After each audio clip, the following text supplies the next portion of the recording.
Let's bring in Rami Corey, a distinguished public policy fellow at the American University of Beirut. He joins us live from Boston, Massachusetts. Always good to see you. But let me begin by asking you about your reaction as an academic on these strikes on the universities in Tehran and Isfahan and the subsequent Iranian threats to strike American universities there in the region.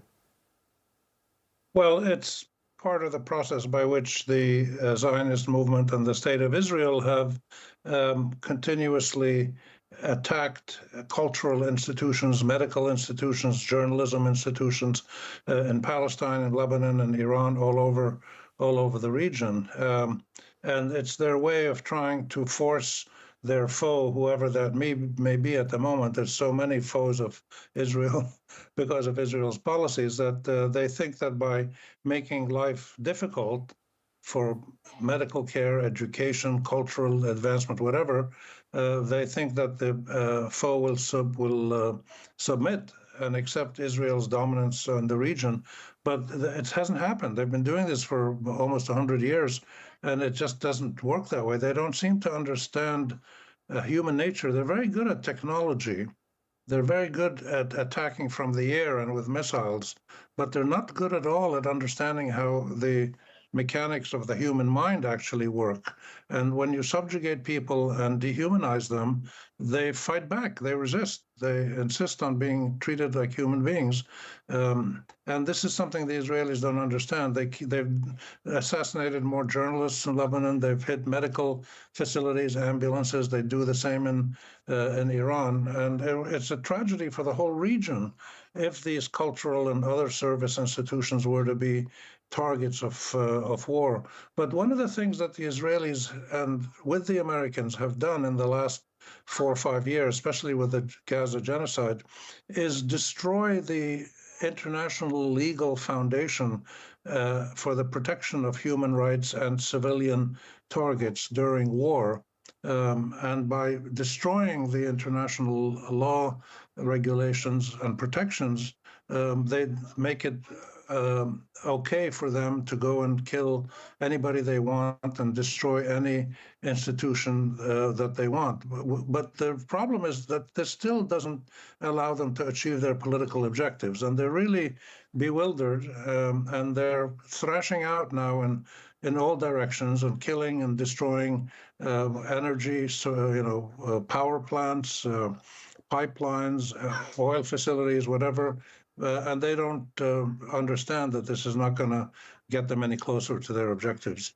Let's stick with these strikes on the universities, because I'm wondering, what role do you think that academic institutions could play in actually de-escalating this conflict and perhaps offering new ways of looking at negotiated solutions? Well, the academic institutions in some of the countries do play a certain role. In Qatar, for instance, they're very active in conflict resolution. In Lebanon, they've played a certain role internally, where some of the academics would get together and discuss internal differences. But they haven't been formally playing a role in the conflict between Israel and Arab countries or Iran. But could they, though? Could they play a bigger role? Could they actually have a part here to play?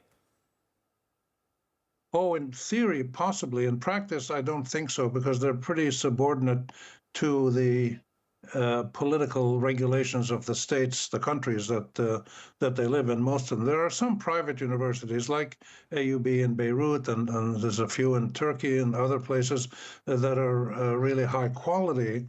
But in most of the Middle East, the universities are pretty much under the management of the political leaderships in those countries. Because in all of the countries of the Middle East, the political leaderships don't really want independent institutions that can think on their own and generate knowledge on their own and engage in political give and take on their own. They want that to be the monopoly of the state, including the violence that is the monopoly of the state. Rami, let's talk about the Houthis entering the conflict. How does that change this war, do you think?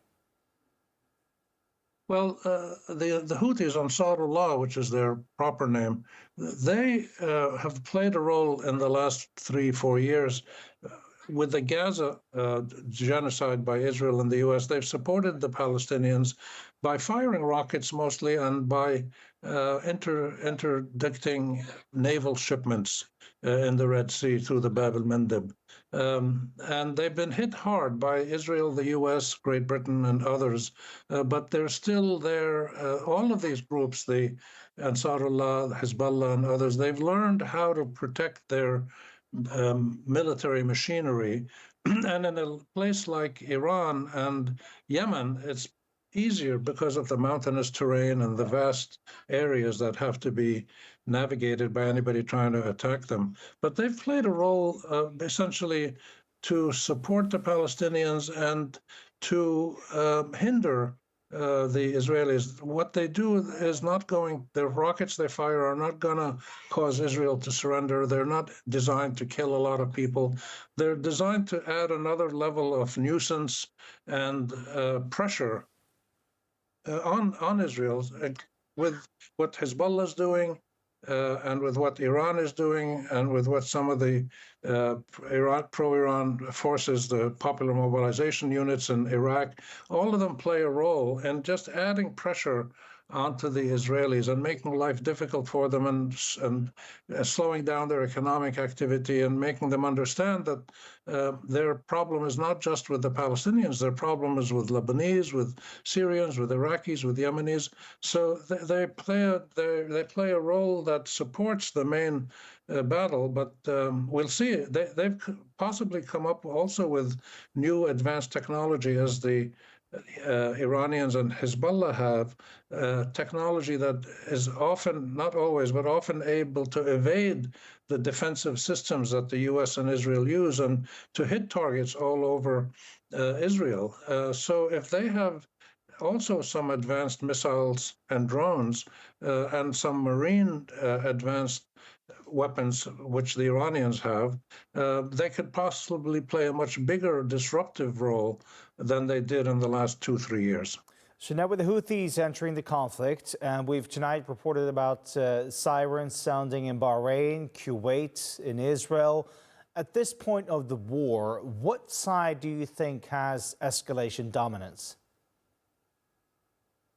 Well, it's pretty clear by the analysis by pretty sophisticated analysts, academics, and people who study war, and all over the world have looked at this, and they've all reached a similar, most of them have reached a similar conclusion that the U.S.-Israeli military assault by the air on Iran and to a lesser extent on Lebanon has not achieved their political goals. If you look at the goals, none of them have been achieved.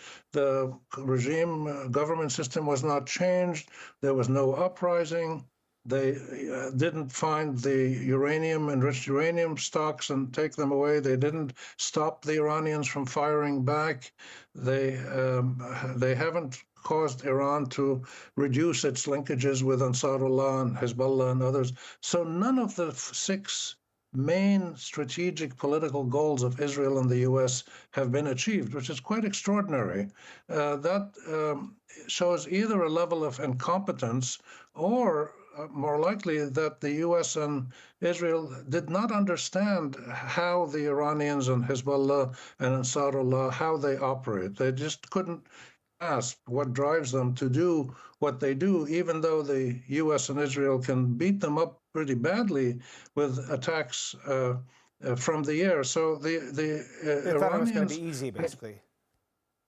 Yeah, well, also the Iranian strategy is to extend the war and to create incredible economic pressures by the squeeze on the supply of oil and gas through the Hormuz Strait and maybe now through Bab el-Mandeb, and to create pressure not through military might, but through economic pain and the pressure that brings. Here in the United States, there's a lot of people complaining about the price of oil, the price of gas, the price of travel, and already, tickets for flights are increasing. And so that's the strategy of the Iranians, not to just use their military power and bludgeon the Israelis and the Americans. They can't. They have been able to drive the Americans out of many of the military bases that the U.S. has used. They've had to evacuate bases all around the Middle East, in Bahrain and Kuwait, Saudi Arabia and Qatar, all over the place. The American forces have mostly been pulled, not all of them, but many of them have been pulled out of those bases, and they're staying in hotels and other places. So the strategy of Iran, with its strategic allies in Lebanon and Yemen and elsewhere, is to hound and pester the Israelis and the Americans, let them run out of ammunition, which they probably will never fully run out of ammunition, but their defensive missiles and radars and those things are less effective now against the Iranians and Hezbollah, and will be less effective against the Ansarullah missiles and drones. So that's the strategy. It's not a straightforward, I bomb you and you bomb me. And this is something that the Iranians and their allies have learned over the last 20, 30 years, especially since the overthrow of Saddam Hussein's leadership in Iraq over 30, 40 years ago, or 30 years ago. So this is something that's significant, and it has been noted by scholars who study where the war is moving and how it's moving, and what are the areas where one side has an advantage and another side has an advantage. The Americans have these amphibian troops coming in now with, they can land Marines, they can bring people in helicopters and all kinds of stuff and parachutes, and we don't know what they're going to do with those, whether they're actually going to try battling on land in Iran, or this is just kind of trying to scare the Iranians. But they should have learned by now that the last thing that's going to scare the Iranians is the threat of more violence from the U.S. and Israel, even though they pay a very heavy price for that, and the destruction of civil institutions in Iran, energy plants, industrial plants, steel mills were hit yesterday. There's a heavy price to be paid for that. But, there's no price heavy enough for any population in the world to surrender to a foreign adversary who is coming to try to make them kneel and bow down in subservient fashion to recognize the hegemony of an attacking force like the U.S. or the Israelis. No country in the world will do that. And this is something that is about human nature. It's not about Iranians or Arabs or Muslims or Israelis or anybody else. This is how human nature works. But we can see where the Iranians learned the lessons and made the adjustments and have continued to push back against the Israeli-American attack.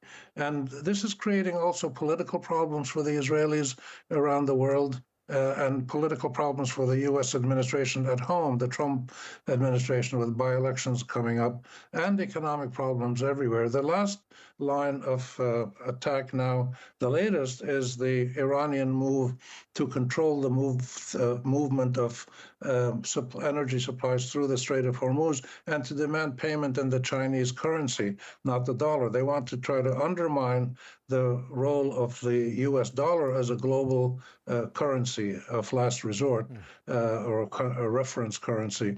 And this is a huge blow to the U.S. because any imperial system, as the U.S. is in economic terms, rests on the strength of its economic ability. That's why Trump is so happy to use sanctions and tariffs. Those are economic weapons. They're not military weapons. But he's used them in such an immature, amateurish way that they haven't succeeded, and they've kind of backfired on him. And more people now are buying oil from Iran and paying with Chinese currency, and their tankers go through peacefully. And this is driving the Americans and the Israelis nuts because they don't know how to counter this kind of move other than by threatening to send more troops and more sophisticated troops. So this is a really crucial week coming up now in this battle. And of course, Trump is constantly saying, we've won, we've defeated them, they're begging to negotiate, but they're not. They're clearly trying. The Iranians are trying to stop the American-Israeli assault and make sure it never happens again, and make them pay a heavy price. Nobody has ever really done this in a serious way in the Middle East to counter a Western imperial, colonial, militaristic, savage assault that destroys much of the society, as is happening now. Robin Corey, we'll have to see where this human nature takes us. We're in the second month of this war now. Thank you so much, Robin Corey from the American University of Beirut. Thanks for having me.